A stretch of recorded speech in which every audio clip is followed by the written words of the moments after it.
तो हेलो दोस्तों, आप लोग का स्वागत है सिंपल क्वेश्चन आंसर में। इससे पिछले वीडियो में हम लोग तुगलक वंश के संस्थापक गयासुद्दीन तुगलक के बारे में जाने थे। अगर आप लोग इस वीडियो को नहीं देखे हैं तो आप जाकर देख सकते हैं, डिस्क्रिप्शन बॉक्स एवं प्ले लिस्ट दोनों में दिया हुआ है। तो आइए हम लोग इस वीडियो में मोहम्मद बिन तुगलक यानी कि तुगलक वंश के दूसरा शासक मोहम्मद बिन तुगलक के बारे में जानते हैं। तो आइए हम लोग वीडियो स्टार्ट करते हैं। देखिए, मोहम्मद बिन तुगलक का शासनकाल जो है लगभग 1325 से 1352 ईस्वी तक था। यानी कि मोहम्मद बिन तुगलक का जो शासनकाल था कितना से कितना तक था, तो 1325 से 1352 ईस्वी तक, याद रखिएगा। ठीक है, मोहम्मद बिन तुगलक, पहला पॉइंट में देखिए, मोहम्मद बिन तुगलक का जो मूल नाम था वो जॉन खा था, याद रखिएगा। इनका बचपन का भी नाम जॉन खा था। ठीक है, याद रखिएगा कि इनका जो मूल नाम क्या था, तो जॉन खा।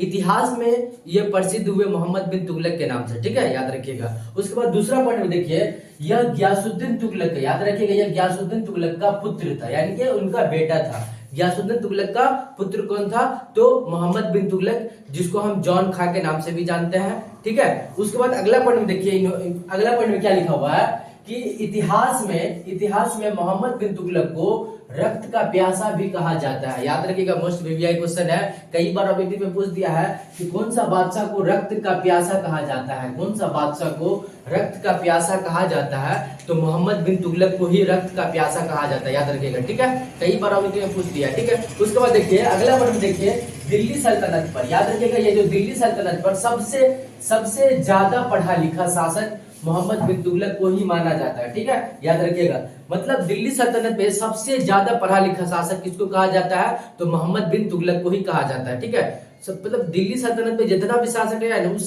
उससे भी मतलब सबसे ज्यादा पढ़ा लिखा कौन है, तो मोहम्मद बिन तुगलक है। ठीक है, और इसे पढ़ा लिखा मूर्ख भी कहा जाता है। देखिए अगला पॉइंट में क्या लिखा हुआ है कि इनको पढ़ा लिखा मूर्ख भी कहा जाता है, याद रखिएगा। इनको पढ़ा लिखा मूर्ख या पागल बादशाह भी कहा जाता है, याद रखिएगा। देखो इनको जो पढ़ा लिखा मूर्ख कुछ योजना की वजह से कहा जाता है। मतलब मोहम्मद बिन तुगलक को जो है पढ़ा लिखा मूर्ख या पागल बादशाह कुछ योजना की वजह से कहा जाता है। ठीक है, जिसमें हम लोग देखेंगे, देखिए मोहम्मद बिन तुगलक को उसकी कुछ योजना की वजह से पढ़ा लिखा मूर्ख कहा जाता है, याद रखिएगा। कि मतलब इसके कुछ योजना चलाया ना, उसी के वजह से इनको पढ़ा लिखा मूर्ख कहा जाता है। ठीक है, देखिए पहला योजना में क्या था, मतलब ये जो पहला योजना चलाया था, पहला योजना था राजधानी परिवर्तन, याद रखिएगा, राजधानी परिवर्तन। ये राजधानी परिवर्तन किया था दिल्ली से देवगिरी। कहां, दिल्ली से देवगिरी, यानी कि दिल्ली में जितने भी जनता थे उनको कहा गया कि आप सभी आदमी मेरे साथ चलिए और देवगिरी में रहेंगे। लेकिन हुआ क्या कि वहां पे जगह कम होने के कारण वहां आदमी का बसाव नहीं हो पाया।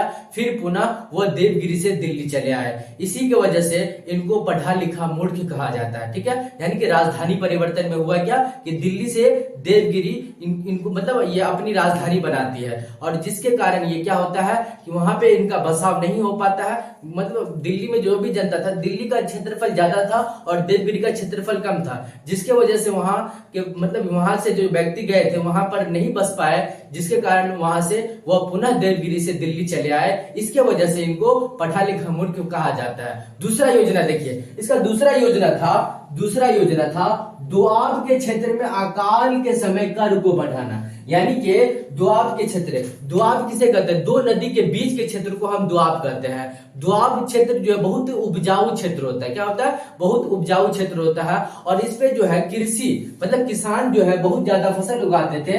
लेकिन इस समय हुआ क्या कि अकाल की नीति आ गया और प्लेग जैसे महामारी फैल गया। इसी के कारण क्या हुआ कि इनका जो है मतलब ये योजना बनाया कि कर को बढ़ाएंगे, वो योजना सफल नहीं हो पाया। इसी के कारण इसको पढ़ा लिखा मूर्ख कहा जाता है। ठीक है, दूसरा योजना था। अब देखिए तीसरा योजना में क्या था, देखिए तीसरा योजना में सांकेतिक मुद्रा का प्रचलन। देखिए सांकेतिक मुद्रा का प्रचलन मतलब जितना भी सोना चांदी का जो मुद्रा था वो अपने पास रखा, और तांबा का कांसा का मतलब मुद्रा बना करके मार्केट में फैलाया। जिसके कारण हुआ क्या कि जनता जो है इनको जो है चांदी और सोना का मतलब इसको स्वीकार नहीं हुआ, वो भी नकली बनाया। ठीक है, ये जो कांसे और तांबा का जो सिक्का बनाया वो भी नकली बनाया, जिसके चलते कुछ दिन तक चला। उसके बाद पुनः इनके पास मतलब इकट्ठा हो गया और उसको फिर से चांदी और सोना का मुद्रा निकालना पड़ा।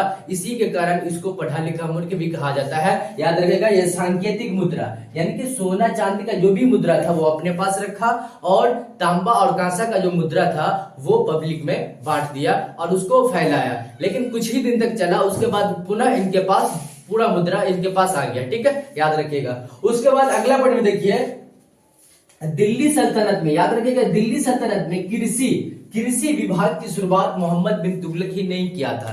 याद रखिएगा, अगर पूछेगा कि कृषि विभाग की स्थापना कौन सा बादशाह किया था या कौन सा बादशाह इनकी शुरुआत किया था, तो मोहम्मद बिन तुगलक, जिसको हम जॉन खां के नाम से भी जानते हैं इतिहास में। ठीक है, ये जो देखिए मोहम्मद बिन तुगलक ने किया था, यानी कि क्या चीज का, कृषि। दिल्ली सल्तनत में कृषि विभाग की शुरुआत मोहम्मद बिन तुगलक ने किया था।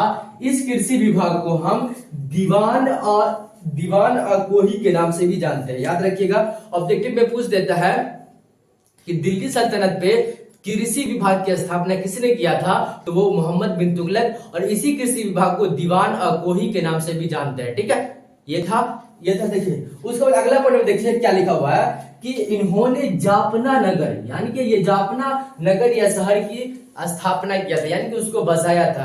याद रखिएगा कि जापना नगर को बसाया कौन था, तो मोहम्मद बिन तुगलक। ठीक है, याद रखिएगा, ऑब्जेक्टिव में पूछ देता है कि जापना नगर को बसाया या शहर को बसाया किसने, तो वो मोहम्मद बिन तुगलक है। ठीक है, मोहम्मद बिन तुगलक से 3-4 क्वेश्चन बनता यह है कि इसको पढ़ा लिखा मूर्ख क्यों कहा जाता है, क्योंकि इसको कुछ योजना की वजह से इसको पढ़ा लिखा मूर्ख कहा जाता है। जिसमें पहला योजना था क्या, राजधानी परिवर्तन। दूसरा योजना था अकाल नीति, दोआब के क्षेत्र में अकाल नीति। तीसरा योजना था सांकेतिक मुद्रा का प्रचलन। ठीक है, और इसका बचपन में क्या नाम था, तो जॉन खां, जो इतिहास में मोहम्मद बिन तुगलक के नाम से प्रसिद्ध हुआ। और ये किसका पुत्र था, तो गियासुद्दीन तुगलक का पुत्र था। ठीक है, ये भी याद रखिएगा। और ये सबसे ज्यादा दिल्ली सल्तनत में सबसे ज्यादा पढ़ा लिखा शासक था, क्योंकि इनके पास खगोल शास्त्र, जितना भी गणितज्ञ, जो भी इकोनॉमिक्स वगैरह सबका ज्ञान था, यानी कि ये बहुत दूर तक सोचते थे, इसलिए यह पढ़ा लिखा था। लेकिन इसकी कुछ योजना की वजह से इतिहास में इसको